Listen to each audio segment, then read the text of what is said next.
Hello friends, बायोअकैडमी में आप सभी का स्वागत है। आशा करता हूं आप लोग अच्छे होंगे, अपनी पढ़ाई और सेहत का ध्यान काफी अच्छे से रख रहे होंगे। आज है 3 दिसंबर और ये हमारा पीवाईक्यू सीरीज का तीसरा लेक्चर है। जनरल अवेयरनेस की हम क्लासेस देख रहे हैं।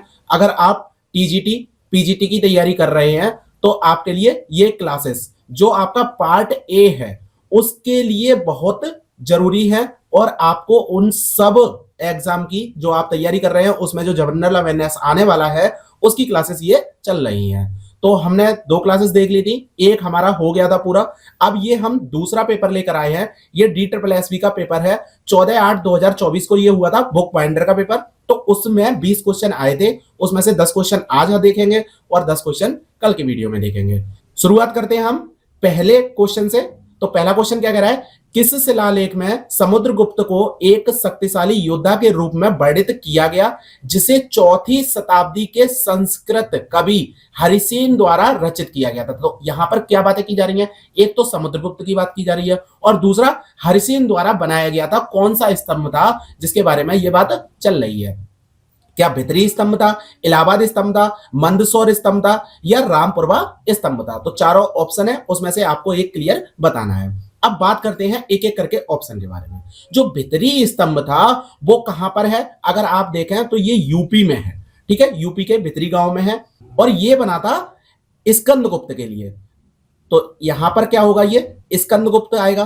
तो स्कंदगुप्त के लिए ये बना हुआ था, मतलब ये वाला ऑप्शन आपका गलत है। दूसरा, इलाहाबाद स्तंभ की बात करें तो इलाहाबाद भी यूपी में ही पड़ता है आपका।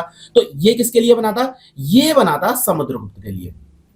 समुद्रगुप्त के लिए बना था और किसने बनाया था, ये हरिसेन द्वारा ही रचित था। तो इसमें क्या है, प्रयाग प्रशस्ति के नाम से भी आपने सुना होगा समुद्रगुप्त का। ठीक है, तो ये उसी से रिलेटेड है। तो दूसरा ऑप्शन आपका सही है। लेकिन अब देखते हैं मंदसौर। मंदसौर किसके लिए बना था, मंदसौर पड़ता है आपका एमपी में। तो ये एमपी में है और ये बना था यशोधर्मन के लिए। ठीक है, यशोधर्मन। तो ये यशोधर्मन से रिलेटेड है। और जो रामपुरवा है, रामपुरवा किसके लिए, ये बिहार में है। रामपुरवा बिहार में पड़ता है और बिहार में ये बना था अशोका के लिए, अशोका के लिए।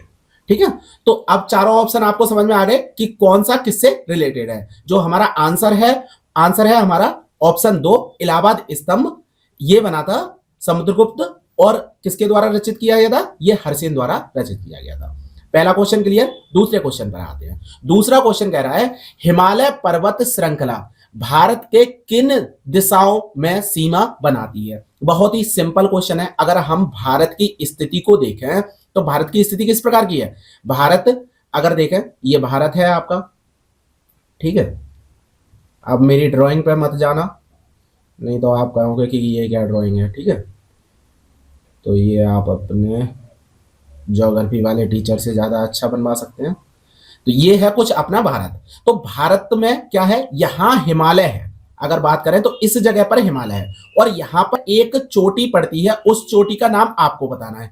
इस चोटी से क्या होता है, यू आकार का शेप लेता है और वापस मुड़ जाता है हिमालय। तो यहां हिमालय पड़ता है और इस जगह पे हिमालय पड़ता है। इस जगह पे अपना राजस्थान है, यहाँ प्लेन है, यहाँ पठार है, ये आपका समुद्र तटीय एरिया है। तो इतना समझ में आ गया आपका कॉन्सेप्ट पूरा भारत का, किस प्रकार की प्राकृतिक अवस्थिति कैसी है। तो भारत में अगर देखा जाए, यहां पर हिमालय कहां पड़ रहा है, ये उत्तर में पड़ रहा है और दूसरा कहां पड़ रहा है, पूरब में पड़ रहा है। तो उत्तर और पूरब में हिमालय अवस्थित है। अगर आप आंसर देखें तो क्या क्या दिए हुए हैं ऑप्शन दिए हुए उत्तर और दक्षिणी सीमाएं, नहीं होगा।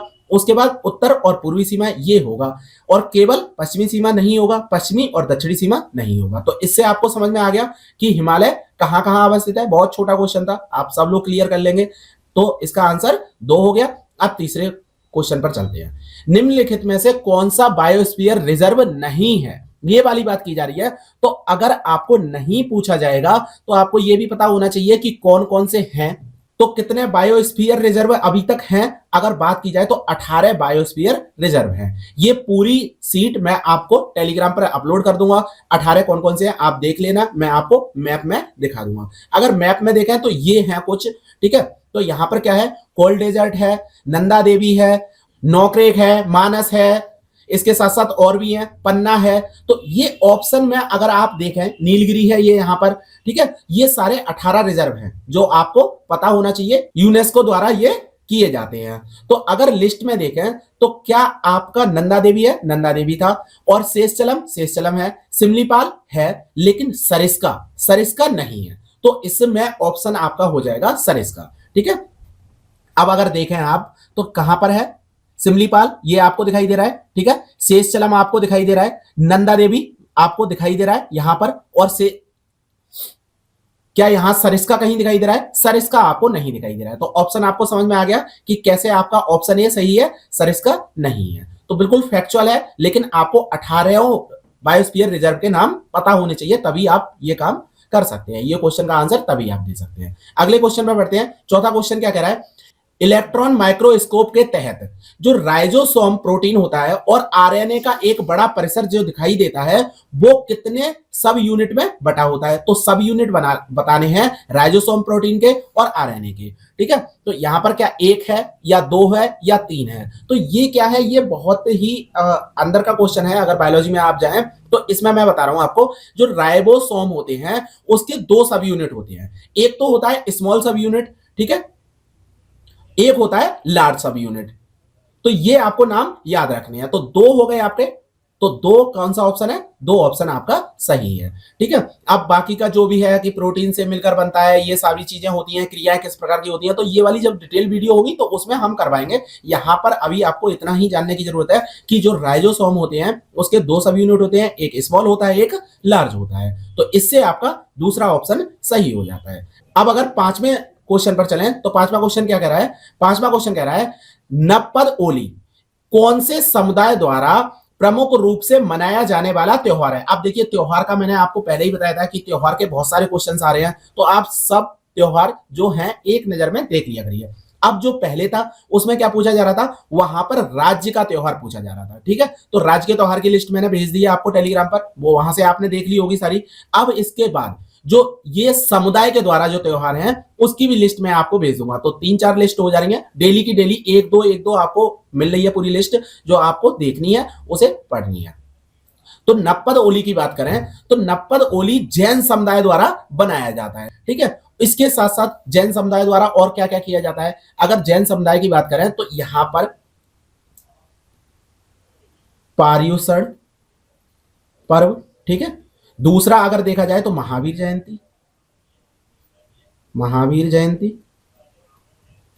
तीसरा अगर देखा जाए तो छम्बाड़ी दिवस।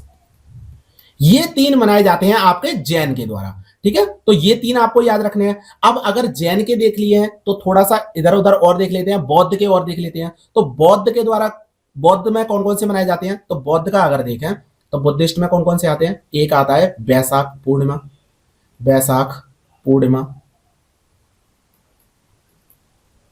ठीक है। दूसरा आता है आपका आषाढ़ पूर्णिमा, आषाढ़ पूर्णिमा।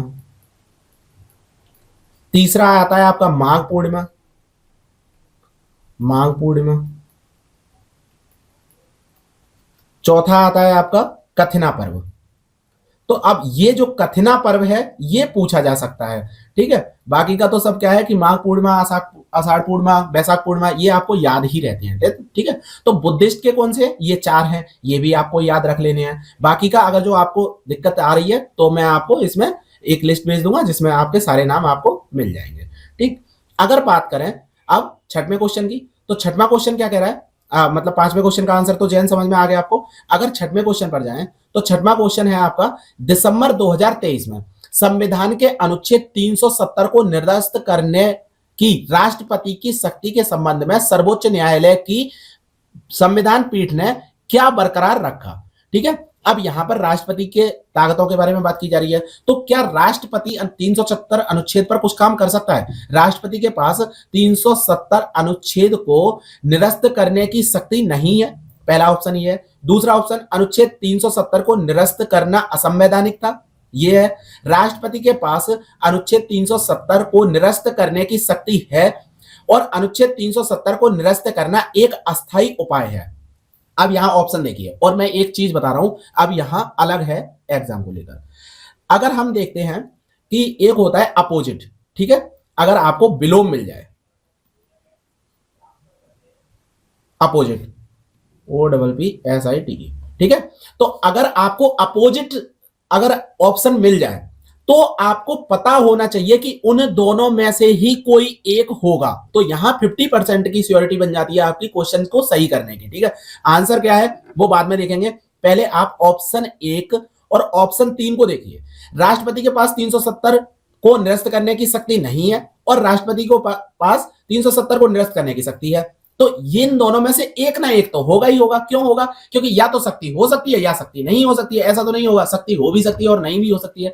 इसलिए इन दोनों में से कोई एक ऑप्शन आपका सही होगा। तो आप डायरेक्ट ही दूसरा और चौथा तो गलत कर सकते हैं।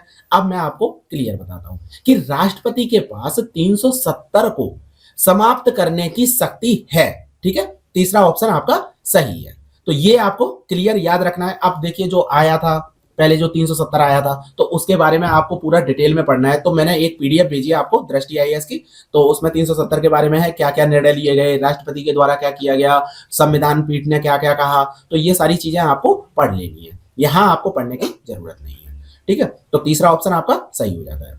बात करते हैं 7वें क्वेश्चन की। प्रोफेसर मोहम्मद यूनुस को किस नोबेल पुरस्कार श्रेणी में मान्यता मिली?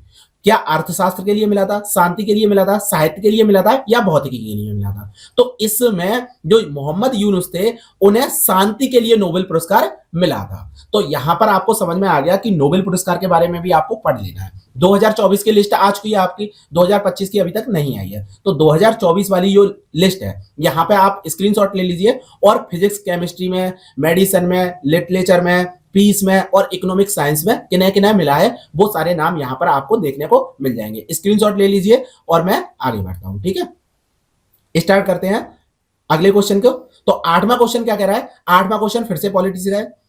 निम्नलिखित में से किस अनुच्छेद में यह निर्धारित किया गया कि अल्पसंख्यकों को अपनी पसंद के शैक्षणिक संस्थान और प्रशासन करने का अधिकार है?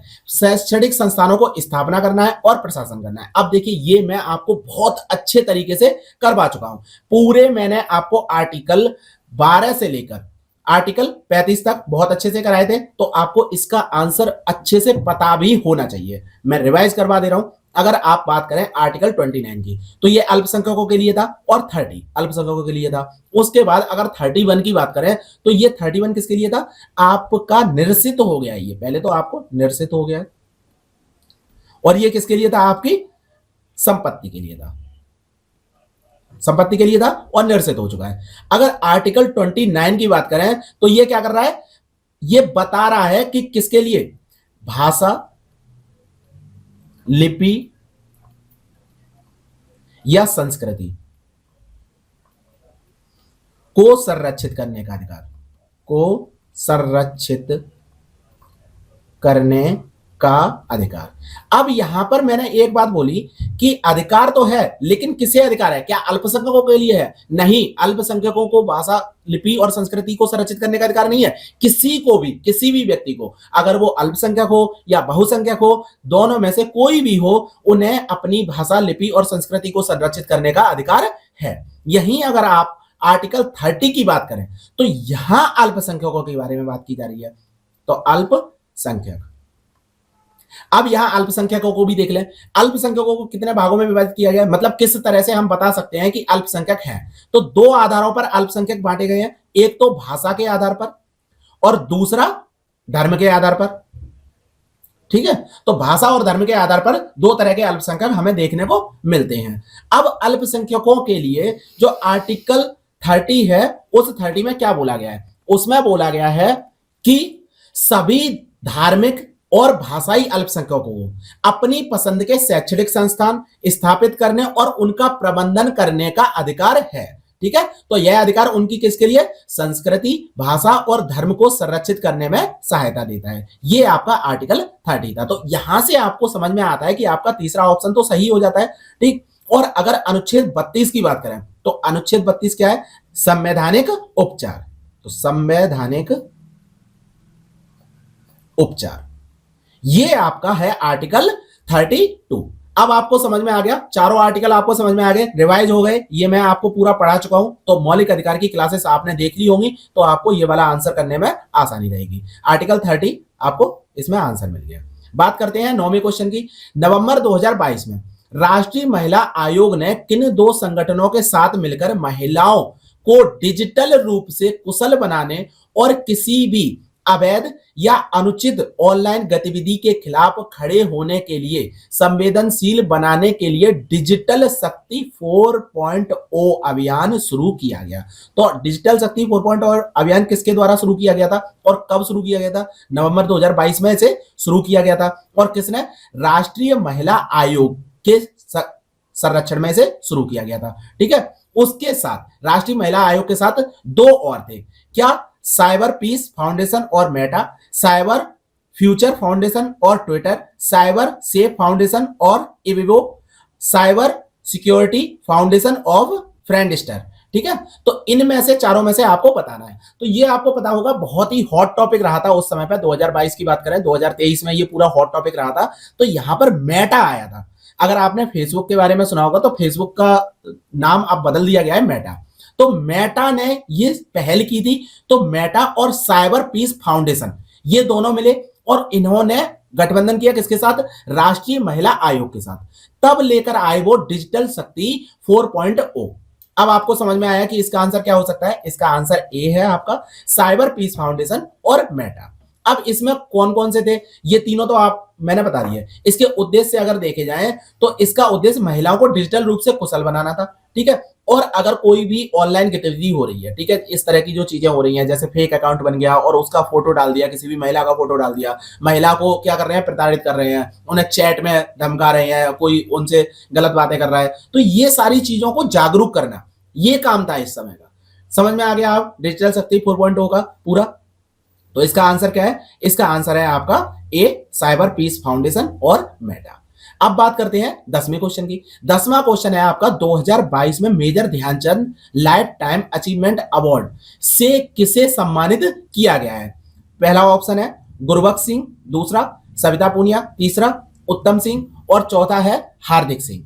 तो इनमें से कौन कौन से हैं? पहला ही है इसका ऑप्शन गुरबख्श सिंह, और ये आपका बिल्कुल एकदम फैक्चुअल क्वेश्चन है। तो गुरबख्श सिंह को क्या किया गया था? 2022 में major Dhyan Chand life time achievement award पे दिया गया था। और ये पुरस्कार अगर देखा जाए तो इसमें क्या क्या होता है, इसका उद्देश्य क्या है? इसका उद्देश्य है अचीवमेंट अवार्ड की तरह से देखा जाएगा खेल प्राधिकरण में। ठीक है, और उन व्यक्तियों को सम्मानित किया जाता है जो खेल क्षेत्र में उल्लेखनीय योगदान देते हैं और खेल का प्रचार और विकास में महत्वपूर्ण भूमिका निभाते हैं। ठीक है, तो ये खेल दिया किसके लिए जाता है? ये खेल दिया जाता है हॉकी के लिए।